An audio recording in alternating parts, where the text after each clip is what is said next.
La douceur de sa voix avait frôlé les siens sans se retirer. Piers Lancaster était allongé sur le banc de jardin à l'extérieur du bureau de Tony, les yeux protégés par un chapeau de paille à large bord, une lueur malicieuse dansant dans son regard. Elle attendit que David sorte avec son habituel presse-papier et sa démarche assurée avant de l'appeler d'un geste des doigts. « David Noack, dit-elle doucement.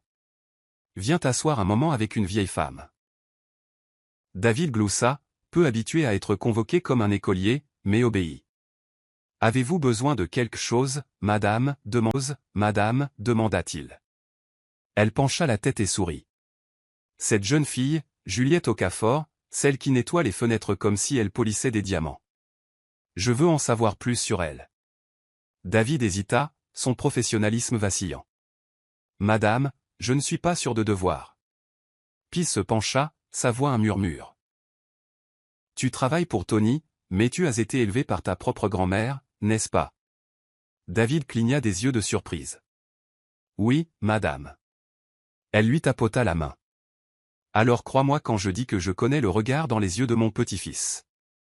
Cette fille a remué quelque chose, et j'ai l'intention d'attiser la flamme. Plus tard cet après-midi-là, David se glissa dans le bureau de Tony avec un dossier Manille discrètement glissé sous son bras. Vérification des antécédents? Demanda Tony sans lever les yeux. David s'éclaircit la gorge. Pas exactement. C'est le dossier personnel de Juliette. Grand-mère l'a demandé. Cela fit s'arrêter Tony. Que veut-elle avec le dossier de Juliette? David haussa les épaules, feignant l'ignorance. Elle a dit que Juliette lui rappelait quelqu'un qu'elle connaissait. Je n'ai pas insisté. Tony posa son stylo et se pencha en arrière. Elle se mêle de ceux qui ne la regardent pas, David sourit faiblement. Elle joue les entremetteuses. Les lèvres de Tony se pincèrent, mais il ne discuta pas. Au fond de lui, il savait déjà que grand-mère Piers avait un plan en tête, et que rien sur terre ne pourrait l'arrêter une fois qu'elle avait une vision. Plus tard, alors que Piers feuilletait le dossier de Juliette en privé, elle murmura pour elle-même. Une jeune fille qui a perdu ses parents jeunes, a grandi à Mouchin, a postulé 3 fois avant d'être embauchée, résiliente, humble, ne sait même pas à quel point elle est belle. Elle referma le dossier et sourit doucement. Parfait. La voiture de fonction attendait à l'entrée arrière, son moteur ronronnant doucement dans la brise du soir.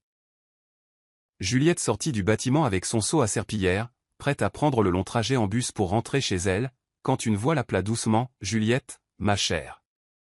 Elle se retourna pour trouver grand-mère Piers confortablement installée sur la banquette arrière du SUV élégant, sa canne posée à côté d'elle. « Pourrais-tu me ramener à la maison? Mon petit-fils est pris dans des réunions, et je préférerais voyager avec quelqu'un que j'apprécie. » Juliette hésita. « Madame, je prends habituellement le bus. » Piers sourit chaleureusement. « Et moi, je voyage habituellement avec des gens ennuyeux. » Allez, aide une vieille dame à se sentir intéressante pour une fois. Juliette cligna des yeux, puis hocha la tête et monta prudemment. Alors qu'il partait, Piers demanda nonchalamment, « Où habites-tu, mon enfant ?» Juliette hésita, embarrassée. « Adjugale, madame. » La vieille femme hocha simplement la tête. « Alors c'est là que nous irons en premier. » Pendant le trajet, Juliette serrait son sac fermement, répondant nerveusement aux douces questions de grand-mère Piers. « Sais-tu cuisiner » demanda-t-elle soudainement. Juliette hocha la tête. « J'essaie. Je fais un excellent égusi. » Piers rit de bon cœur. « Tu m'as déjà impressionné. » L'égusi est la nourriture des reines. Ils s'arrêtèrent chez un vendeur de fruits en bord de route et, à la grande surprise de Juliette, Piers insista pour sortir. « Choisis tes fruits préférés, ma chère. Je fais plus confiance à ton goût qu'à celui de mon chauffeur. » Juliette rit doucement, se détendant enfin. Ils firent le reste du trajet en ayant une conversation légère et facile sur les mangues, sur la mère de Juliette, sur la façon dont Piers dansait encore au mariage. Quand ils atteignirent le quartier de Juliette, le contraste entre son petit immeuble usé par le temps et le SUV noir et élégant était saisissant. Juliette se mordit la lèvre, embarrassée. « Merci pour le trajet, madame, murmura-t-elle. Piers lui toucha doucement la main. « Juliette, je vois à quel point tu travailles dur. Ne laisse jamais les murs qui t'entourent te faire croire que c'est tout ce qu'il y a. Parfois, l'amour se présente à la porte la plus inattendue. » Juliette resta figée sur le trottoir alors que le SUV s'éloignait, un étrange battement dans sa poitrine, comme si quelque chose de grand venait de commencer. Tony se tenait près de la fenêtre de son bureau, les bras croisés, regardant la bruine couler sur la vitre. Il détestait les anniversaires. Il lui semblait toujours performatif, des gestes vides masqués de paillettes. Alors, quand grand-mère Pise entra avec un large sourire et une enveloppe rose, il devint immédiatement méfiant. « Ne me regarde pas comme ça », dit-elle en lui tendant la carte. « Ce n'est pas de moi. C'est de ton service des ressources humaines. » Tony la prit avec méfiance. « Alors tu te coordonnes avec les RH maintenant ?» Elle fit un geste de la main. « Peu importe. Ce qui compte, c'est que tu organises une fête. Et avant que tu ne dises non, oui, tu y assisteras. C'est bon pour le moral du personnel. » Tony se frotta les tempes. Le moral n'était pas dans ma description de poste. Pise l'ignora et sortit une deuxième carte. Celle-ci est pour Juliette, en tant que membre du personnel de nettoyage. Je me suis assuré qu'elle travaille à l'événement. Tony la fixa. Grand-mère. Elle haussa un sourcil. Ne me grand-mérise pas. Elle te plaît. Tu as juste trop peur de le dire. Plus tard dans la journée, Juliette se tenait dans la petite salle des concierges, fixant l'enveloppe rose dans ses mains. Une fête ? Demanda-t-elle à voix haute, déconcertée. Kate, qui venait de pointer, jeta un coup d'œil par-dessus son épaule. L'anniversaire de Tony Lancaster. C'est l'événement de l'année. Comment as-tu été invité ? Juliette avait l'air mal à l'aise. Il est dit que tout le personnel de nettoyage doit t'aider. Kate sourit. Ça compte quand même. As-tu une robe ? Juliette se mordit la lèvre. Non. Et ce n'est pas comme si j'y allais en tant qu'invité. Mais cette nuit-là, quand elle rentra chez elle et trouva une petite boîte à sa porte, sans mots, juste une douce robe lilas soigneusement pliée à l'intérieur, son cœur sursauta. Kate haleta en la voyant. Juliette, quelqu'un veut que tu brilles. Juliette toucha le tissu avec révérence, se demandant qui l'avait envoyé. Loin de là, dans sa propre maison, grand-mère Pise était assise près du feu, fredonnant et tricotant, un sourire aux lèvres. La scène est prête, se murmura-t-elle. Voyons maintenant ce que le destin en fera. La salle de bal scintillait sous un éclairage doré et doux. Les lustres captaient chaque éclat sur les sols polis. Le personnel s'affairait sur les côtés de la salle, s'assurant que le vin coulait à flot et que les canapés restaient approvisionnés. Juliette se tenait près de l'entrée de service, se sentant complètement déplacée dans la robe lilas qu'elle avait failli laisser à la maison. Elle avait noué ses cheveux en un chignon lâche, exposant son décolleté délicat, et portait des talons empruntés à Kate, qui cliquait nerveusement à chaque pas. Les autres membres du personnel la reconnaissaient à peine. Elle aperçut Tony de l'autre côté de la pièce, engagé dans une conversation avec des membres du conseil d'administration, ses yeux balayant brièvement la foule jusqu'à ce qu'il s'arrête sur elle. Leurs regards se croisèrent, et il parut stupéfait un très court instant avant de le cacher derrière un verre de champagne. Juliette, dépassée, baissa les yeux. C'était insensé, un jeu auquel elle n'avait pas demandé de participer. Plus tard, alors qu'elle se dirigeait rapidement vers la table avec un plateau de gâteaux frais, son talon vacilla et elle trébucha. En un éclair, elle sentit des mains chaudes saisir ses bras et la stabiliser. Son souffle se coupa en levant les yeux vers Tony. « Attention », dit-il doucement, sa main toujours sur elle. Pendant un battement de cœur de trop, ils restèrent là, inconscients des chuchotements autour d'eux. Juliette cligna des yeux et recula, murmurant. « Je vais bien, merci, monsieur. » Elle se tourna et disparut dans la foule avant qu'il ne puisse dire un mot de plus. De l'autre côté de la pièce, Pise observait avec une satisfaction tranquille la vague de murmures qui suivait le départ de Juliette. Qui est-elle ? Chuchotaient certains invités. Du personnel, mais dans cette robe ? D'autres ricanaient, spéculant. Tony resta silencieux, sentant encore la douceur de son bras sous son contact. Il ne remarqua même pas le champagne qui goûtait de son poignet. La nuit continua, mais l'éclat de la salle de bal avait changé, comme si quelque chose de sacré avait été brièvement exposé, pour être à nouveau caché. La fête s'était estompée pour laisser place à un jazz plus doux, et les invités commençaient à se raréfier lorsque grand-mère Pise s'excusa de la foule et se dirigea vers le jardin faiblement éclairé. Elle avait vu Juliette se glisser dehors quelques minutes auparavant, les épaules raides et les pas inégaux. Juliette était assise sur le banc de pierre près de la fontaine, les mains enfouies sur ses genoux et les yeux brillants. Pise s'approcha lentement, sa canne tapotant le chemin. « Tu ne devrais pas t'asseoir dans le noir, mon enfant. Trop d'ombre essaie de voler tes pensées, dit-elle doucement. Juliette sursauta légèrement, puis se leva. Je suis désolée, madame, j'avais juste besoin d'air. Pise secoua la tête, s'asseyant à côté d'elle. L'air est gratuit, mais la tranquillité d'esprit? Cela demande de la conversation. Juliette hésita, puis s'affaissa à côté d'elle. Tout le monde n'arrêtait pas de me fixer. Je me sentais comme un numéro de cirque, juste parce que je portais une robe. Je n'aurais pas dû venir. Pise croisa les mains sur sa canne. Ma chère, tu pourrais entrer dans un sac de pommes de terre et quand même faire tourner les têtes. Tu brilles sans essayer. C'est ce qui les déstabilise. Juliette eut un rire tremblant. Ils pensent que je n'ai pas ma place ici. Pise se tourna vers elle, sa voix chaleureuse et ferme. L'appartenance ne se gagne pas avec de la soie ou de l'argent. Elle se gagne par la vérité, et je vois tellement de vérité en toi. Les yeux de Juliette se remplirent de larmes. Mais lui, Tony, il ne me voit pas de cette façon. Il est gentil, mais distant, comme si je n'étais pas censé signifier quoi que ce soit pour lui. Pise prit la main de Juliette et la serra. Parfois, les cœurs remarquent avant nous. Mon petit-fils est prudent avec tout, y compris les émotions, mais je ne l'ai jamais vu rattraper quelqu'un comme ça auparavant. Juliette baissa les yeux. Alors pourquoi ai-je l'impression de marcher sur un fil qui pourrait se rompre à tout moment? Pise esquissa un petit sourire.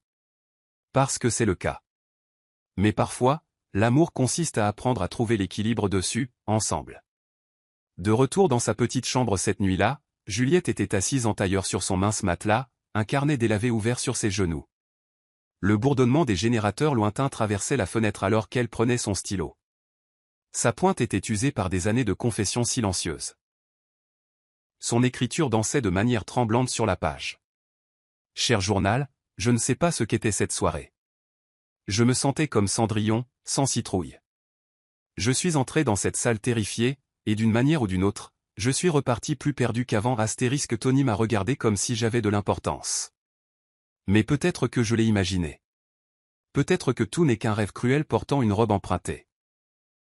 Elle s'arrêta, mâchonnant le capuchon de son stylo, puis continua. Est sa grand-mère. Elle est trop gentille.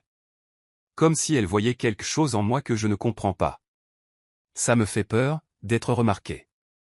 J'ai passé la majeure partie de ma vie à me cacher à la vue de tous. Elle ferma le livre et le serra contre sa poitrine, ses yeux traçant le petit plafond fissuré. Son esprit rejouait la façon dont Tony l'avait rattrapé, sa voix douce, ses mains douces. Elle n'avait jamais vu cette version de lui, celle qui ne la regardait pas à travers, mais la regardait elle. Et pourtant, la réalité se profilait, nette et froide. Il était un PDG, elle nettoyait les sols. Leur monde n'était pas seulement distant, ils étaient des lignes parallèles. Pourtant, un murmure persistait dans son esprit. Et si, elle chassa cette pensée. Elle ne pouvait pas se permettre ce genre de chagrin d'amour. Elle avait trop à perdre, sa dignité, sa concentration, sa stabilité durement gagnée. Glissant le journal sous son oreiller, Juliette tendit la main pour éteindre la lumière. Mais alors que la pièce s'assombrissait, son cœur resta agité. Quelque part, enfoui sous la peur et la logique, quelque chose avait commencé à remuer, quelque chose de dangereux, et peut-être de magnifique. La semaine suivante se déroula avec une tension notable dans l'air. Tony était assis à son bureau, feuilletant des documents sans lire un seul mot. Son esprit ne cessait de dériver vers un tissu lavande, des yeux doux, et la façon dont Juliette avait détourné le regard à la fête, comme si elle craignait que sa présence ne soit une offense. Quelque chose à ce sujet le dérangeait plus qu'il ne pouvait l'admettre. David, appela-t-il brusquement, faisant lever les yeux à son assistant. Juliette a-t-elle été affectée à cet étage cette semaine?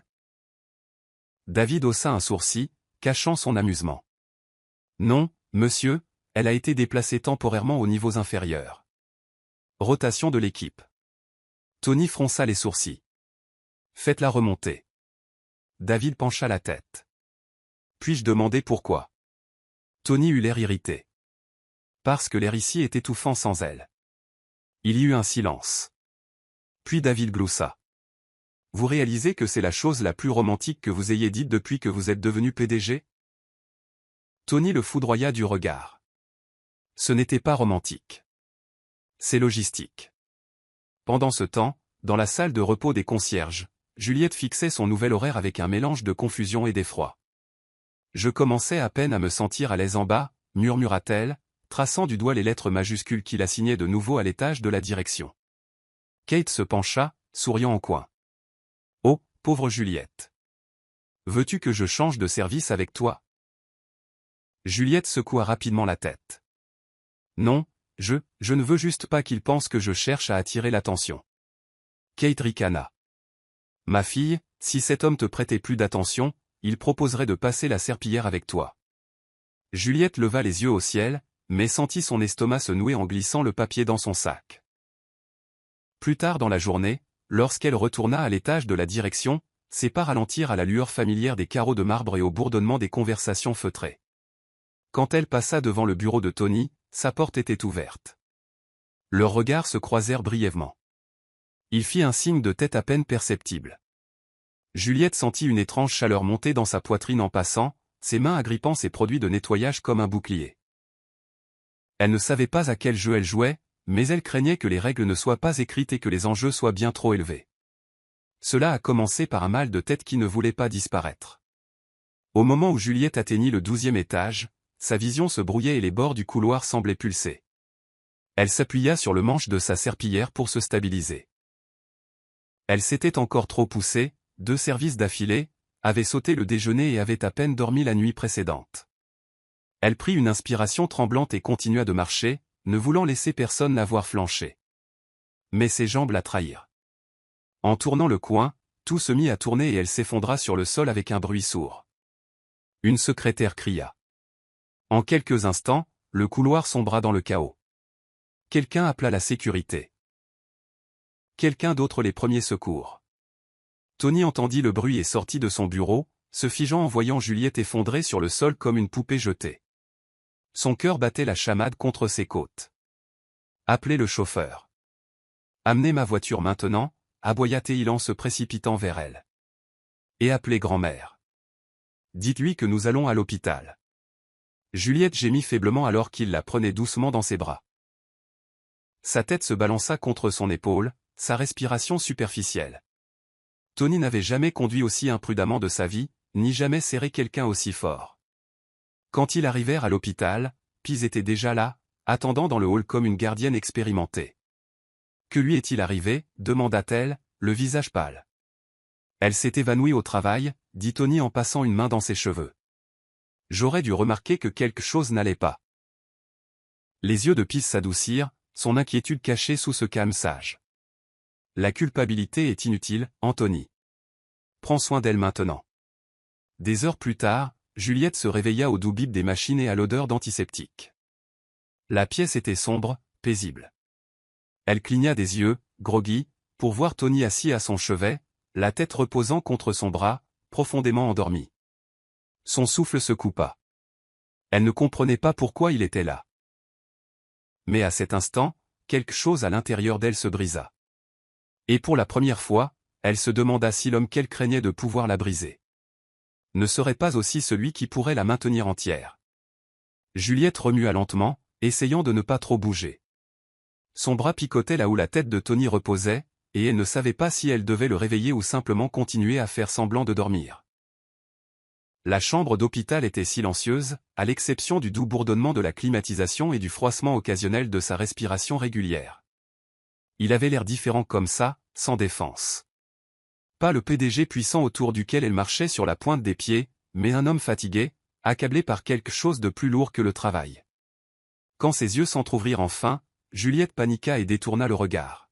« Tu es réveillé. » dit-il doucement, se redressant et ajustant la couverture autour d'elle.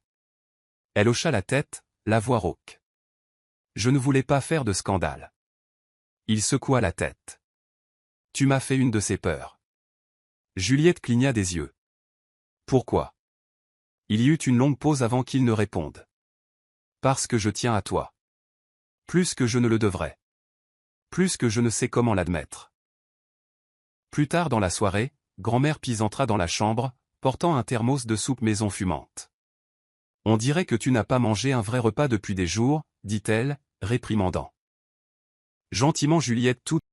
Bois ça et ne discute pas, Juliette sourit faiblement. Merci, madame. Les yeux de Pise se posèrent sur Tony. Toi aussi. Rentre chez toi et repose-toi. Laisse-la guérir sans que ta culpabilité plane sur elle comme un nuage de pluie. Mais Tony ne bougea pas, je resterai. Juste pour ce soir. Pise haussa un sourcil mais ne dit rien. Elle savait que c'était un moment qu'elle ne voulait pas interrompre. La nuit tombait, Juliette sirota la soupe lentement, la gorge douloureuse mais reconnaissante. Tony était assis à côté d'elle en silence, la regardant de temps en temps comme s'il voulait dire quelque chose, puis changeant d'avis.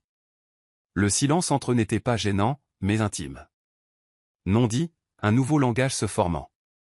Juliette baissa les yeux sur ses ongles ébréchés, puis sur lui. « Pourquoi faites-vous ça » murmura-t-elle. Tony expira. « Parce que tu comptes. Et peut-être que je suis enfin assez courageux pour le dire. » Juliette retourna au travail 2 jours plus tard, palme et plus stable sur ses pieds. Les couloirs semblaient différents maintenant, plus calmes, plus vigilants. Elle réalisa rapidement que ce n'était pas dans sa tête. Les conversations s'arrêtaient à son passage et des regards, vifs, sournois, jugeurs, la suivaient comme des ombres. Dans les toilettes du personnel, elle entendit 2 femmes chuchoter derrière la porte. « Tu n'as pas entendu ?» Le PDG l'a portée comme une princesse, directement à l'hôpital. Peut-être qu'elle est plus maligne qu'elle en a l'air. Qui aurait cru que les serpillères pouvaient mener au manoir? La gorge de Juliette se serra. Elle resta cachée dans la cabine, les mains tremblantes. Plus tard, dans le local des fournitures, Kate fit irruption avec une mine renfrognée. « Ils parlent, Juliette, ils disent des bêtises. Tu veux que je leur règle leur compte ?»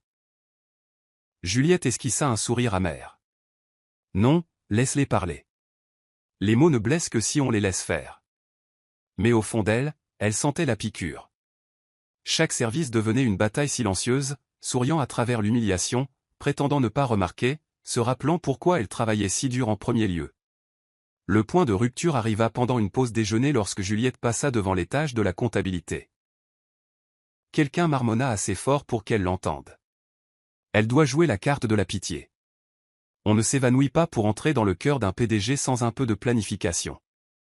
Cette nuit-là, alors que les nuages s'assombrissaient sur Lagos et que le tonnerre grondait dans le ciel, Juliette se retrouva dans le parking de l'entreprise, de nouveau trempée, comme ce premier jour. Elle n'avait pas la force de pleurer, seulement de respirer. Derrière elle, des pas s'approchèrent. « Pourquoi ne m'as-tu pas dit qu'il te traitait de cette façon ?» La voix de Tony était basse, contrôlée, mais furieuse. Juliette se tourna lentement, la pluie coulant sur ses joues comme des larmes qu'elle ne verserait pas, parce que je savais que ça t'énerverait. Et parce que ça ne change rien. Tony se rapprocha, les yeux brûlants. Ça change tout. Tu ne mérites pas ça. Elle secoua la tête, la voix rauque. Tu ne peux pas me protéger de ce que je suis, Tony. Et je ne peux pas prétendre que ceci, quoi que ce soit, n'a pas de conséquences. Pendant un instant, tout ce qu'il pouvait faire était de la regarder. La pluie les trempait tous les deux, mais aucun ne bougeait. Alors je combattrai les conséquences, murmura-t-il finalement. Mais je n'arrêterai pas de tenir à toi. Le lendemain soir, Juliette reçut un appel téléphonique qui la laissa complètement déconcertée. Juliette, ma chère. La voix chaleureuse de grand-mère Pise résonna dans le téléphone. J'organise un dîner tranquille demain. Juste moi, toi, et un cousin éloigné que tu n'as pas encore rencontré. Juliette hésita. Madame, pourquoi moi? Pise gloussa. Parce que j'apprécie ta compagnie. C'est une raison suffisante. À contre-cœur, Juliette accepta. La nuit suivante, elle arriva à la maison confortable de grand-mère. Ses nerfs étaient à vif et ses paumes moites. Le chauffeur la fit entrer, et l'odeur du riz jollof et du poisson grillé flottait dans l'air. Juliette entra dans la salle à manger éclairée aux chandelles, pour se figer. Assis à table dans une chemise grise décontractée, les manches retroussées jusqu'au coude, se trouvait Tony Lancaster lui-même. Son sourcil se leva, amusé. Tu ne t'attendais pas à me voir, n'est-ce pas? Juliette cligna des yeux. Votre grand-mère a dit, un cousin. Du couloir, la voix de Pise résonna avec malice. Et qu'est-ce que l'amour sinon un parent éloigné qui attend de vous surprendre? Juliette s'assit raidement, ne sachant que dire ou faire. La nourriture était délicieuse, l'atmosphère intime, mais le silence entre eux était lourd, plus chargé que jamais. Tony le rompit finalement. Je ne savais pas qu'elle t'avait invité avant il y a 1 heure, mais je suis content que tu sois venu. Juliette eut un rire nerveux. Est-ce un coup monté? Tony sourit faiblement. Si c'en est un, je ne m'en plains pas, ils parlèrent prudemment pendant le dîner, évitant les sujets lourds, mais la nuance de désir persistait. Pise se leva finalement, se tenant le ventre de façon dramatique. Oh mon Dieu, ce doit être le soja que j'ai mangé plus tôt. Je devrais m'allonger. Elle fit un clin d'œil en partant. Juliette se couvrit la bouche pour cacher un gloussement. Seul maintenant, l'air s'épaissit à nouveau. Tony la regarda directement. Tu m'as évité, dit-il doucement. Juliette baissa les yeux. Tu rends les choses compliquées. Il se pencha plus près. Alors laisse-moi être clair. Je me fiche de la classe sociale, des chuchotements ou des conséquences. Je tiens à toi. Juliette déglutit difficilement. Son cœur criait oui, mais la peur était toujours présente dans sa poitrine comme une pierre. Elle se leva lentement. Bonne nuit, Tony. Et c'est ainsi qu'elle partit, mais pas avant qu'il ne voie la façon dont sa main tremblait. Le lundi suivant commença comme n'importe quel autre, tranquillement tendu, avec Juliette retournant à ses tâches à l'étage de la direction, et Tony enseveli sous des réunions sans fin. Mais juste après midi, une sirène stridente brisa la monotonie. Alerte incendie. Évacuée immédiatement, résonna dans les haut-parleurs. La panique éclata dans tout le bâtiment. Le personnel inonda les cages d'escalier. Juliette, serrant son kit de nettoyage, fut l'une des dernières à descendre, vérifiant si quelqu'un avait été laissé derrière. Alors qu'elle se tournait vers l'aile ouest, elle percuta de plein fouet Tony. « Tu es encore là ?» demanda-t-il, essoufflé. « Je m'assurais que personne d'autre n'était coincé », répondit-elle. Soudain, de la fumée commença à s'infiltrer par les bouches d'aération du couloir. « Les escaliers sont bloqués », marmonna Tony en l'entraînant dans l'escalier de secours. Mais la sortie y était coincée. Ils étaient piégés. À l'intérieur de la cage d'escalier fermée, l'alarme continuait de retentir au-dessus d'eux. Mais le vrai bruit était le battement de leur cœur et le silence entre les mots. Juliette se laissa glisser au sol, toussant légèrement, tandis que Tony faisait les 100 pas. « Tu aurais pu partir plus tôt », dit-il d'une voix tendue. Elle leva les yeux. « Toi aussi. » Leurs regards se croisèrent. Il n'y avait plus nulle part où se cacher. Nulle part où fuir. Juste des murs de ciment et des vérités trop longtemps tues. Tony s'accroupit à côté d'elle. « Je te regarde depuis le premier jour où il a plu. Je ne savais pas pourquoi. Je ne pouvais tout simplement pas m'arrêter. » Juliette le fixa, les yeux écarquillés. « Tu ne devrais pas dire ça, » murmura-t-elle. « Pourquoi pas ?» exigea-t-il, sa voix se brisant. « Parce que ça me donne envie d'y croire », répondit-elle. L'alarme s'arrêta. Silence. Tony se pencha en avant. Alors croix Y, elle se figea alors que sa main frôlait la sienne, délibérée, prudente. Dehors, il pouvait entendre des bruits de pas. La porte était enfin en train d'être forcée. Mais pendant ce seul instant, enfermés entre la panique et la vérité, ils se virent clairement, et quelque chose d'irréversible changea. L'incident de la cage d'escalier laissa une tempête dans le cœur de Juliette, une tempête qu'elle ne put calmer même après que l'alarme incendie se fût estompée dans la mémoire. Elle évita Tony pendant des jours, esquivant les chemins qu'elle savait qu'il prenait, raccourcissant ses services et sautant les tâches de la direction chaque fois que possible. Mais le destin n'attend pas le confort. Un jeudi après-midi tranquille, elle tourna le coin et tomba nez à nez avec lui. Le couloir était vide, l'air épais de tout ce qui n'avait pas été dit. « Tu m'as évité », dit doucement Tony, lui barrant le chemin. Juliette serra le presse-papier plus fort contre sa poitrine. « J'ai travaillé. »« Non », rétorqua-t-il doucement. « Tu t'es caché. » Ses yeux brillèrent. « À quoi t'attends-tu, Tony ? Que je continue à prétendre que rien ne se passe. Que tes mots ne laissent pas des bleus que je n'ai pas le droit de ressentir ?» Elle recula, la voix tremblante.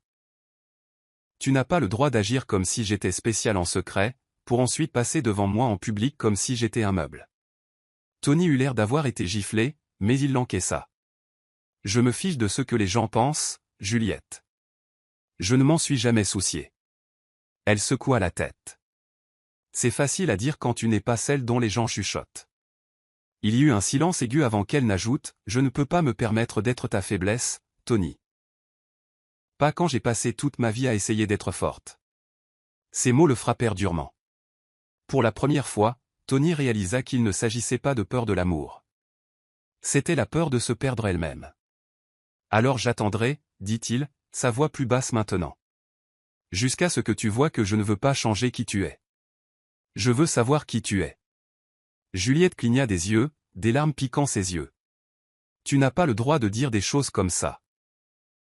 Pas quand j'ai travaillé si dur pour oublier ce que signifie espérer. Elle passa devant lui sans se retourner, mais ses pas étaient mal assurés. Derrière elle, Tony resta immobile, le goût du rejet amer, mais nécessaire. Il ne voulait pas la pourchasser dans l'amour. Il voulait qu'elle y marche librement, et cela signifiait pour l'instant la laisser partir. C'était un samedi après-midi pluvieux lorsque Juliette se recroquevilla sur le matelas de son studio, les mains agrippant une tasse de thé clair, ses pensées emmêlées dans les souvenirs. Kate arriva à l'improviste, trempée et brandissant un pain sucré. « J'ai apporté des glucides réconfortants », déclara-t-elle en s'affalant sur le lit à côté d'elle. Juliette esquissa un petit sourire. « Ça ne répara rien. » Kate la poussa du coude. « Non, mais ça te remplira la bouche pour que tu ne puisses plus te morfondre. » Elles restèrent assises en silence pendant un moment avant que Juliette ne se confesse finalement.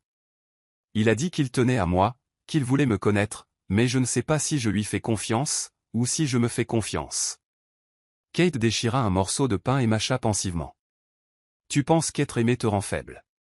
Ce n'est pas vrai, Jules. Ça veut juste dire que tu es humaine. Juliette déglutit difficilement. Je ne peux pas me permettre un autre chagrin d'amour.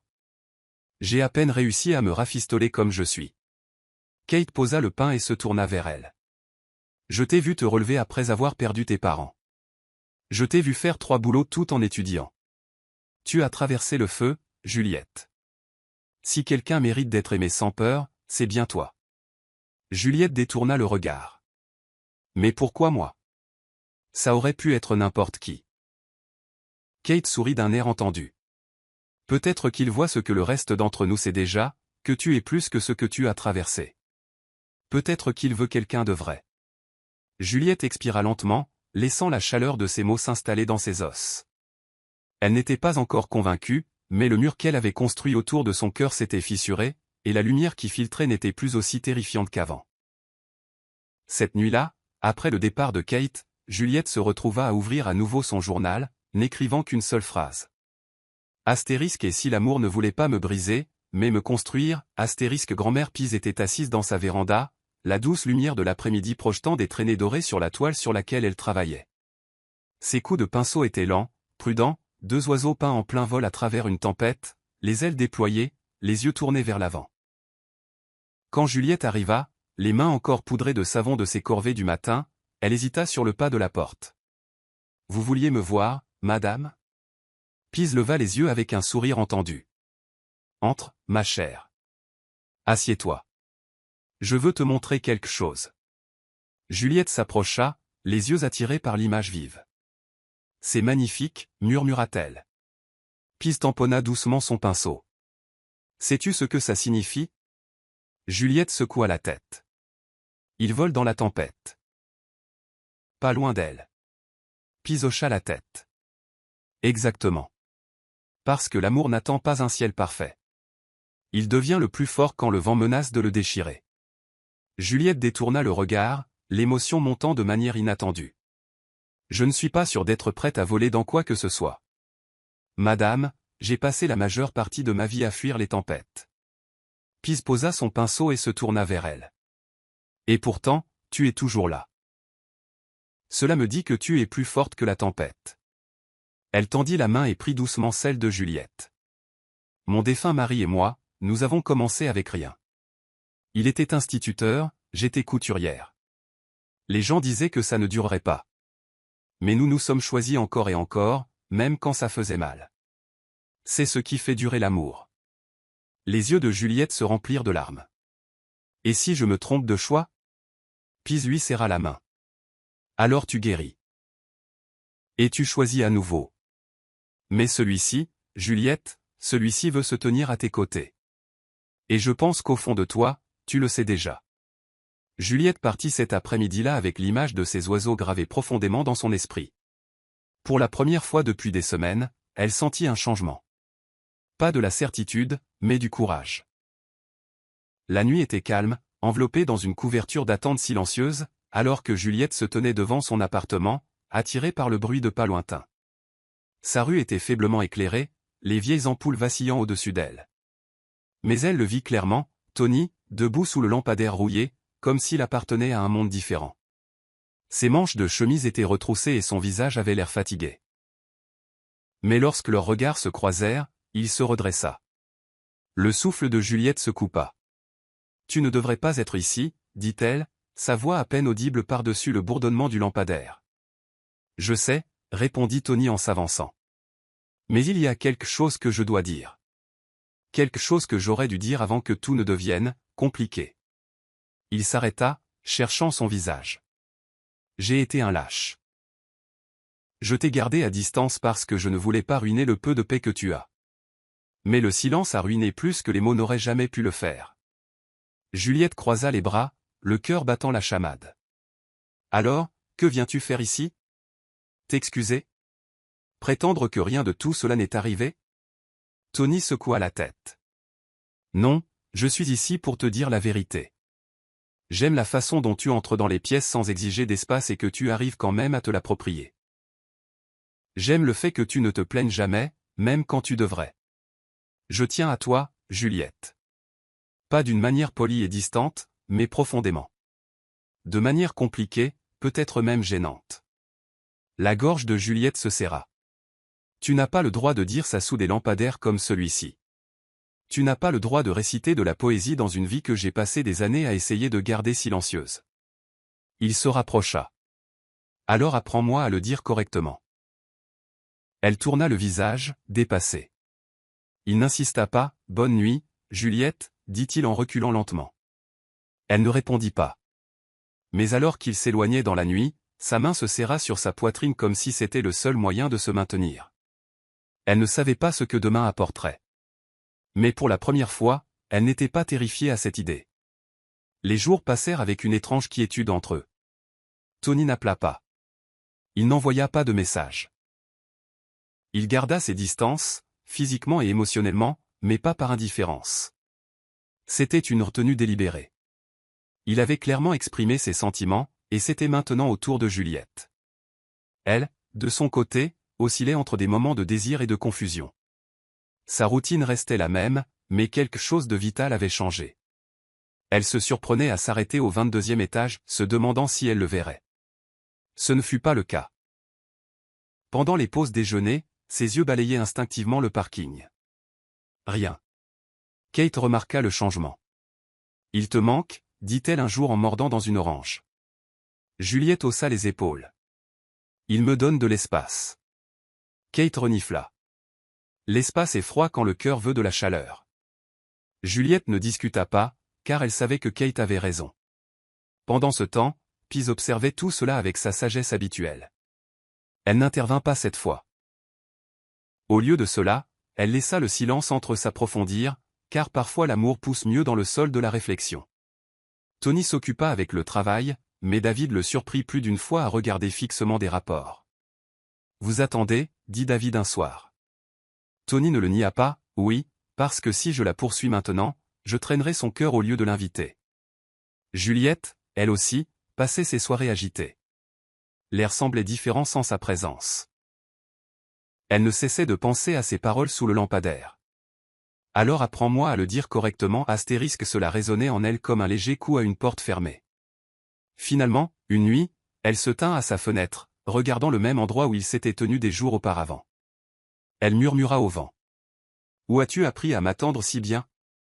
La lune ne répondit pas, mais son cœur le fit, et il souffrait non pas de peur, mais de désir.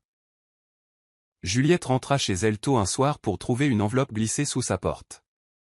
Elle venait d'un cousin éloigné qu'elle connaissait à peine, quelqu'un qui avait fouillé dans les restes de la succession de son défunt père et avait trouvé quelque chose qu'elle n'attendait pas. Une lettre. À l'intérieur se trouvait une feuille de papier jauni, froissée par le temps et le chagrin. Elle était adressée à Juliette, écrite de l'écriture distincte et anguleuse de son père. Ses mains tremblaient en la lisant. Dans la lettre, son père avouait un secret qu'il avait emporté dans la tombe. Il avait autrefois travaillé pour Lancaster Corporation des années auparavant et avait été licencié à tort après un scandale dont il n'avait jamais parlé. Astérisque, je n'ai jamais voulu que l'amertume empoisonne tes rêves. Juliette astérisque. Astérisque, alors je suis resté silencieux, mais maintenant je crains que mon silence ne t'ait fait honte de qui tu es. Astérisque, la révélation la frappa comme un coup. Elle s'assit sur son lit, engourdie. Tout ce qu'elle pensait savoir sur l'histoire de sa famille, leur lutte, leur séparation des privilèges, tout cela devenait flou. Et le lien avec le monde de Tony, déjà compliqué, ressemblait maintenant à une trahison qu'elle n'avait même pas commise. Quand Kate arriva plus tard, Juliette lui tendit la lettre sans un mot. Après l'avoir lue, Kate s'assit à côté d'elle, stupéfaite. Alors, ton père était lié à eux. Juliette hocha lentement la tête. Et si Tony le sait? Et si sa famille s'en souvient? Et si tout cela n'était qu'un acte de pitié, une sorte de rédemption tordue pour ce qui s'est passé avant? Kate secoua la tête. Juliette, non, tu le connais mieux que ça. Juliette se tourna vers la fenêtre, la lettre serrée dans sa main. Est-ce que je le connais vraiment, ou ai-je simplement vu ce que je voulais croire? Cette nuit-là, elle ne pleura pas. Elle ne se lamenta pas. Elle fixa simplement le plafond, craignant que la vérité de son passé ne soit la raison pour laquelle elle ne pourrait jamais vivre l'avenir qu'elle souhaitait. Le bal annuel de la Lancaster Corp arriva comme une horloge, une nuit d'extravagance destinée à éblouir les investisseurs et à parader le prestige de l'entreprise. Juliette avait bien l'intention de ne pas y aller. Elle avait demandé un service de nuit pour nettoyer les niveaux inférieurs juste pour éviter le faste et Tony. Mais le destin en avait décidé autrement. Cet après-midi-là, en arrivant pour son service, elle fut appelée au bureau des RH. Un sac à vêtements de soirée l'attendait, suspendu élégamment au porte-manteau. Une note manuscrite de Peace disait « Astérisque, tu as affronté assez de pièces qui t'ont fait te sentir invisible. Ce soir, entre dans une qui leur rappelle que tu existes. » Astérisque. Juliette hésita, puis ouvrit la fermeture éclair du sac. La robe à l'intérieur était vert émeraude, sobre et élégante, avec un chatoiement qui murmurait. Kate poussa un cri en la voyant. Juliette, ce n'est pas juste une robe, c'est une déclaration. Plus tard dans la nuit, Juliette entra lentement dans la salle de bal, ses talons cliquant comme des chuchotements contre le marbre. Le brouhaha s'arrêta brièvement alors que les têtes se tournaient. Elle ne portait pas de diamants, n'était pas venue avec un entourage, mais quelque chose dans son immobilité, sa beauté tranquille, commandait la salle. Tony, en pleine conversation avec un investisseur étranger, leva les yeux et se figea. Son souffle se coupa, et pendant un instant, il ne vit qu'elle. Les yeux de Juliette croisèrent les siens, illisibles. Elle se déplaçait avec assurance, la tête haute, ignorant les regards et les chuchotements autour d'elle. « N'est-ce pas la femme de ménage ?» murmura quelqu'un. « On dirait la femme d'un PDG », dit un autre. Juliette ne broncha pas. Elle trouva un coin et se tint silencieusement, observant le tourbillon de soie et de smoking. Derrière elle, une voix familière parla à voix basse. « Tu es venu. » Elle se tourna pour trouver Tony, un mélange d'admiration et de retenue dans son regard. « Je ne pensais pas que tu le ferais. » Juliette répondit calmement. « Moi non plus. » Il lui offrit sa main. « Une danse ?» Elle la fixa, hésitante, mais la prit, ne serait-ce que pour un instant, ne serait-ce que pour se souvenir de ce que c'était que d'être vue sans peur. L'orchestre jouait une valse douce alors que Tony guidait doucement Juliette au centre de la salle de bal. Il se déplaçait en parfaite harmonie, bien qu'aucun ne parlât pendant les premières secondes. L'air entre vibrait de tout ce qui n'avait pas été dit. Finalement, Tony rompit le silence, sa voix basse. « Tu es. » A coupé le souffle. Les lèvres de Juliette se courbèrent, un sourire faible mais sincère. « Tes mensonges aussi. » Il cligna des yeux. « Quoi ? » Son ton ne vacilla pas. « Pourquoi ne m'as-tu pas dit que ta famille aurait pu avoir quelque chose à voir avec la disgrâce de mon père ?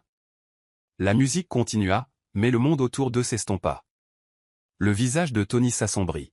« De quoi parles-tu » Juliette sortit un papier plié de sa pochette et le lui mit dans la main. « Il a été licencié de votre entreprise il y a des années.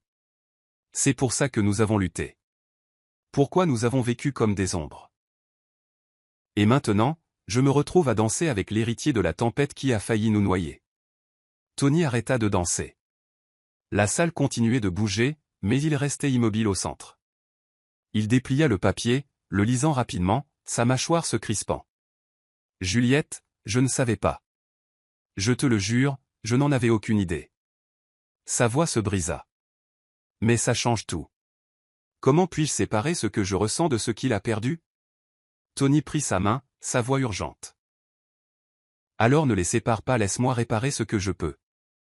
Laisse-moi te montrer que l'amour est encore possible, même après la douleur. » Juliette détourna le regard, des larmes montant à ses yeux. « J'ai peur, Tony, de me perdre dans tout ça, de me réveiller et de réaliser que je suis devenu juste une autre histoire qui se termine en chagrin d'amour. » Il se rapprocha, lui effleurant la joue. « Alors laisse-moi écrire une fin différente. » Juliette trembla mais ne répondit pas. Quand la musique s'arrêta, elle s'éclipsa discrètement, le laissant au milieu de la salle de bal, tenant toujours la vérité de son père. Le lendemain matin, Juliette fut appelée d'urgence au domaine des Lancaster. Kate avait répondu au téléphone, son expression pâlissant en articulant « Grand-mère. » Pise.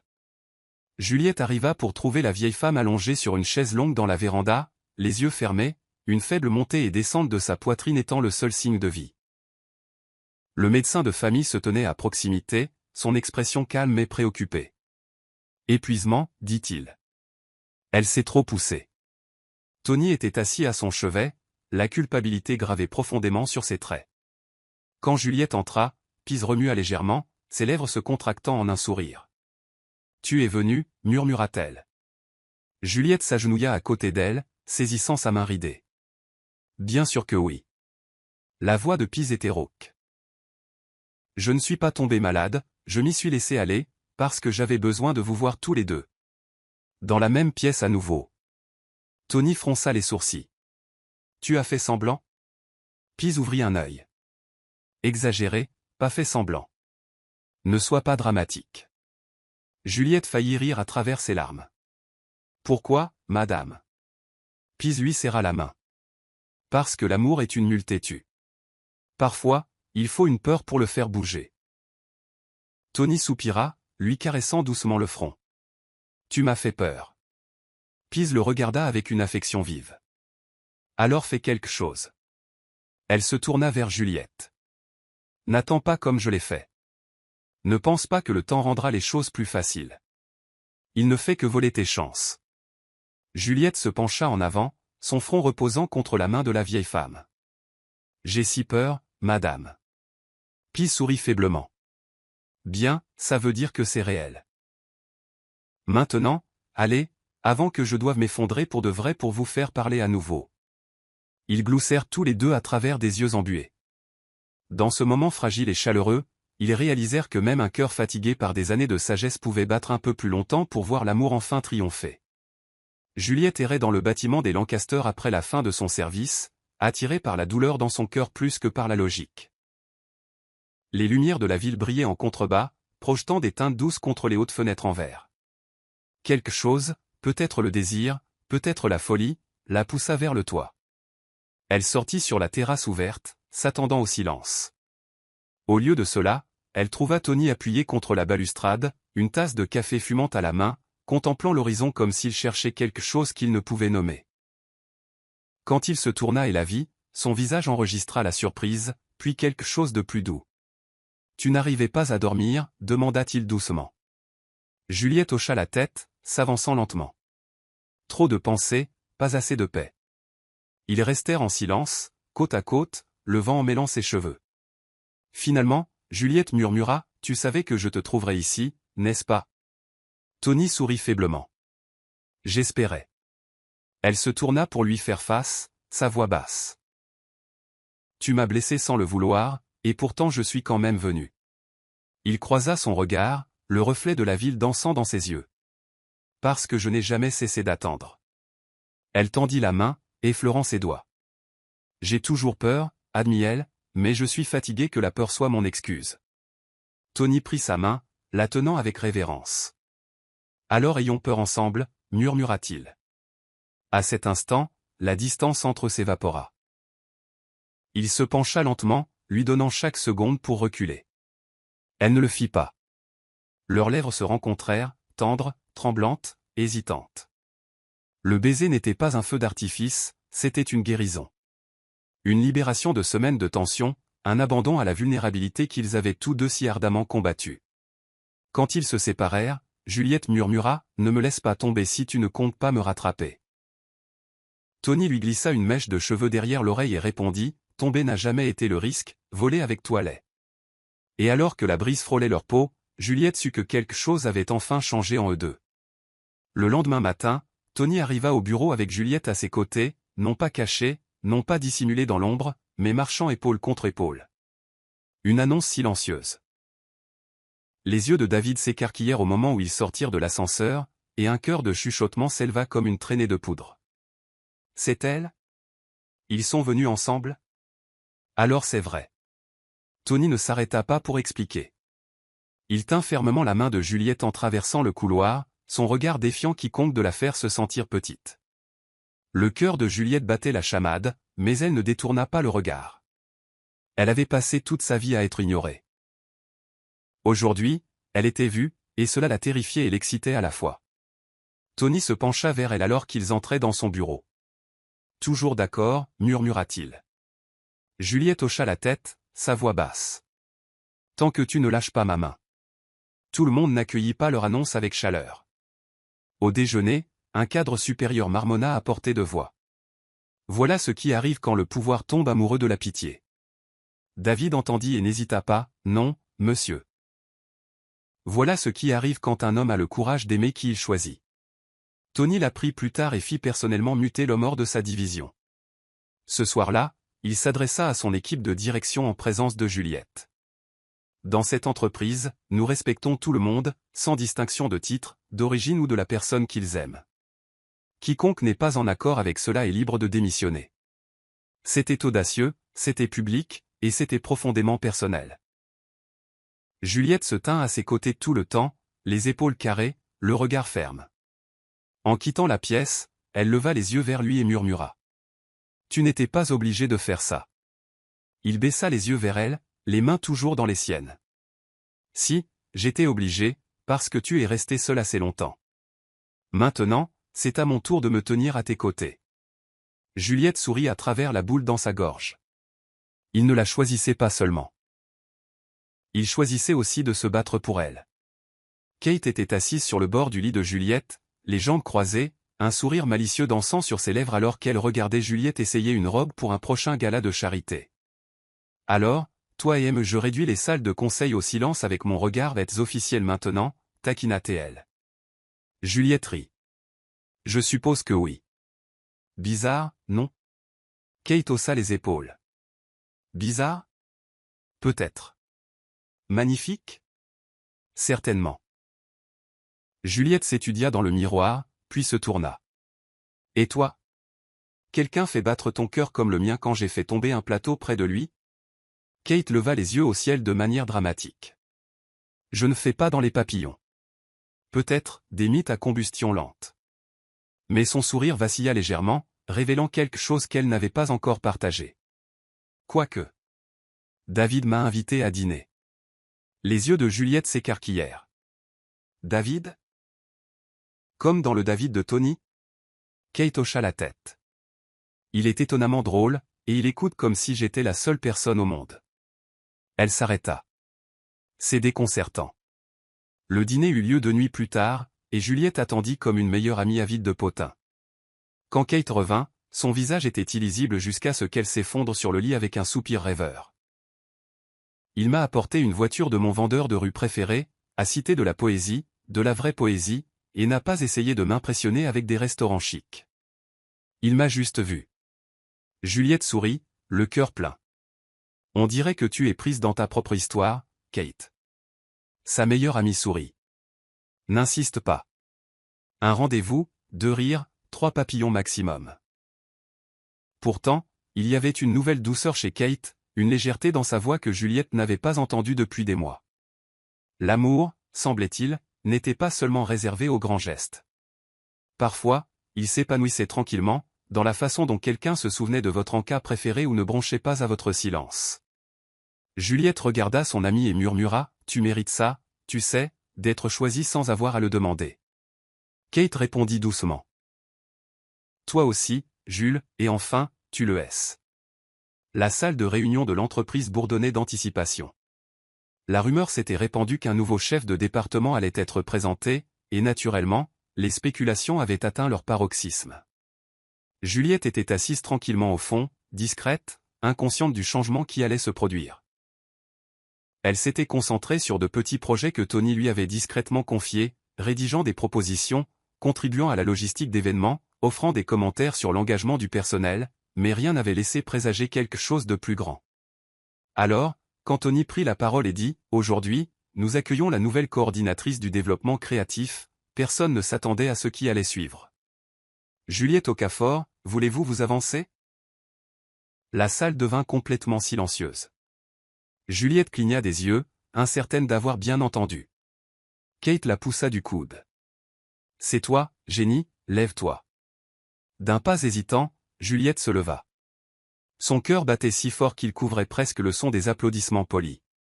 Alors qu'elle s'approchait, Tony s'écarta, la laissant seule à la tribune. Elle s'éclaircit la gorge, nerveuse mais assurée.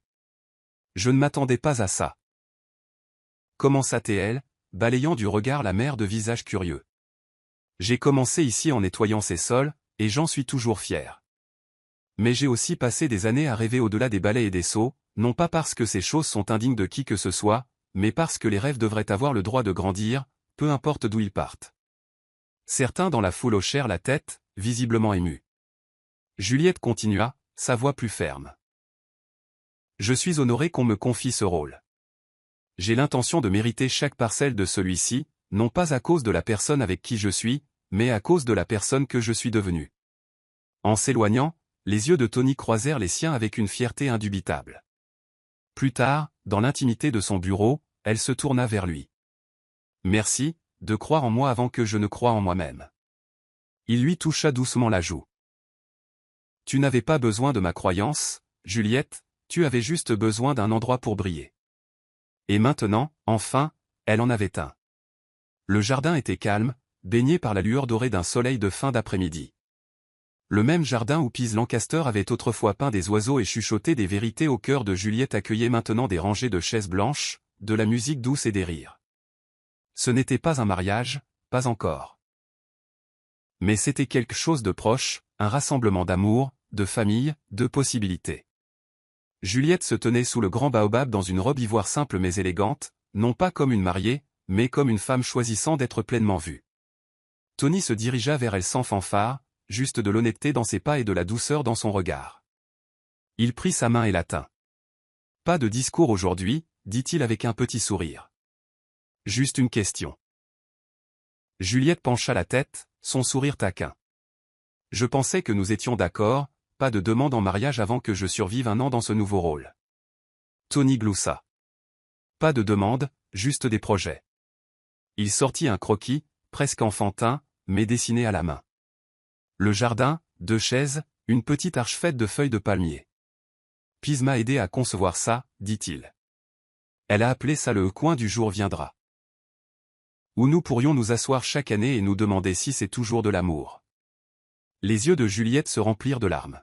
« Je dirais oui, même aujourd'hui. » De la terrasse, Pise les observait avec un sourire satisfait, une couverture sur ses genoux et Kate à ses côtés, taquinant David alors qu'il essayait maladroitement de griller du suya. Le jardin bourdonnait de joie, mais en dessous se trouvait quelque chose de plus calme. La paix. Pas la personne, mais le sentiment. Juliette se pencha sur l'épaule de Tony et murmura. « Je n'ai pas besoin d'une bague pour me sentir mariée à ton cœur. » Il lui embrassa le front. « Alors un jour, quand tu seras prête, faisons de ceci un pour toujours. » Alors que le soleil descendait, les rires se répandirent dans les arbres, et l'odeur du jollof et de la banane plantain rôti emplit l'air. Ce n'était pas un conte de fées. C'était mieux. C'était réel. Voici le verset de la Bible pour l'histoire. L'Éternel ne considère pas ce que l'homme considère, l'homme regarde à ce qui frappe les yeux, mais l'Éternel regarde au cœur. 1 Samuel 16, 7b. Ce verset résume le thème central de votre histoire, comment l'amour, la dignité et la valeur ne sont pas déterminés par le statut, la richesse ou l'apparence, mais par la force tranquille et la sincérité du cœur. Morale de l'histoire. L'amour véritable voit au-delà des titres, de la richesse et des attentes. Il ne naît pas de grands gestes, mais du courage, du sacrifice silencieux et de la décision de choisir quelqu'un chaque jour, même lorsque le monde ne comprend pas. Le parcours de Juliette et Tony nous rappelle que les liens les plus forts se forgent dans la vulnérabilité, pas dans la perfection. Avec la sagesse, la patience et la poussée silencieuse de quelqu'un qui croit en nous, comme grand-mère Pise, l'amour peut naître des endroits les plus humbles et s'épanouir à la lumière de la vérité. C'est